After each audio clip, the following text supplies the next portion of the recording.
Hello दोस्तों, स्वागत है आप सभी का मेरे इस यूट्यूब चैनल में, जिसमें ईएसआईसी से संबंधित अधिक और नवीनतम जानकारी मैं आप तक पहुंचाता हूं।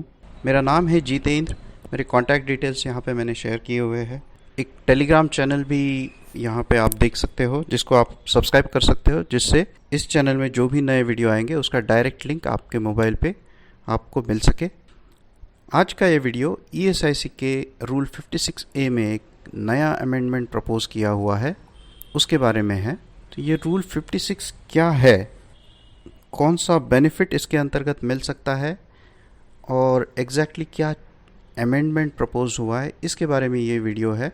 आपको पता होगा कि कन्फाइनमेंट एक्सपेंसेस करके एक हितलाभ ईएसआईसी के लाभार्थियों को दिया जाता है। ये हितलाभ बीमित महिला या बीमित आदमी की पत्नी, इन दोनों को मिल सकता है।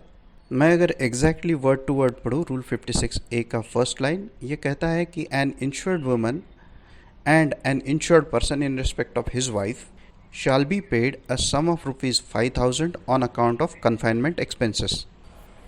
Provided further that confinement expenses shall be paid for 2 confinements only. और तीसरा इसमें एक क्लॉज लिखा हुआ है जिसमें ये क्लियर किया गया है कि ये एक्सपेंसेस तभी देय होंगे जब प्रसव ऐसे इलाके में हुआ हो जहां ईएसआईसी की चिकित्सा सुविधाएं उपलब्ध ना हो। तो ये है रूल 56A। तो इससे आप समझ सकते हो कि बीमित व्यक्ति की पत्नी या महिला कर्मचारी जो इंश्योर्ड हो, ये दोनों ये क्लेम कर सकते हैं।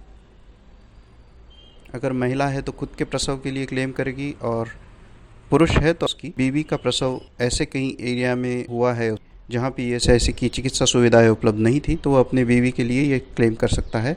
दूसरा, वहाँ पे चिकित्सा सुविधाएं ईएसआईसी की ना हो, तो ये किस पे छोड़ा गया है, ये ब्रांच मैनेजर कंफर्म करते हैं कि ये लोकेशन के सर्टिफिकेट आए हुए हैं, यहाँ ईएसआईसी की सुविधाएं है या नहीं है, और वो अगर क्लेम सही पाते हैं तो कन्फाइनमेंट एक्सपेंसेस के तौर पे 5,000 रुपये की राशि लमसम के रूप में दी जाती है। और जैसे पहले एक्ट में ही प्रोविज़न करके रखा है कि सिर्फ 2 प्रसव के लिए ही ये राशि दी जाती है।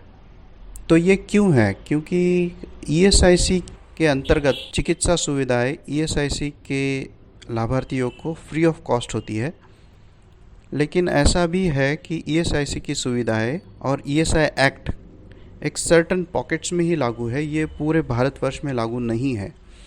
और मैटरनिटी के बारे में या प्रसव के बारे में ये स्पेशल प्रोविज़न किया गया है, खास करके महिलाओं के लिए, कि प्रसव के दौरान अगर वो जहाँ पे ईएसआईसी की सुविधा उपलब्ध है वहाँ पे नहीं रह सकती, तो बाहर भी अपना ट्रीटमेंट करवा सके।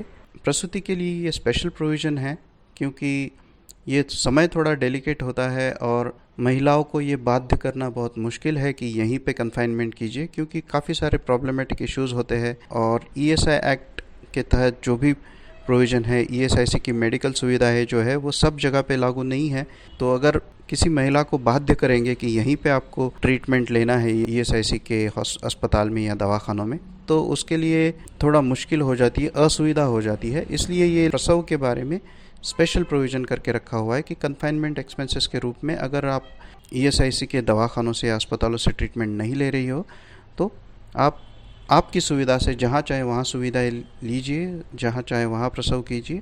आपको एक सुविधा के तौर पे 5,000 रुपये की एक मुश्त राशि ईएसआई देगी। तो ये स्पेशल प्रोविज़न को अमेंडमेंट करने के बारे में प्रस्ताव आया हुआ है। ये अमेंडमेंट कहती है कि ये जो 5,000 रुपये की एक मुश्त राशि है उसको 7,500 करने जा रहा है ईएसआईसी। तो ये ड्राफ्ट नोटिफिकेशन है।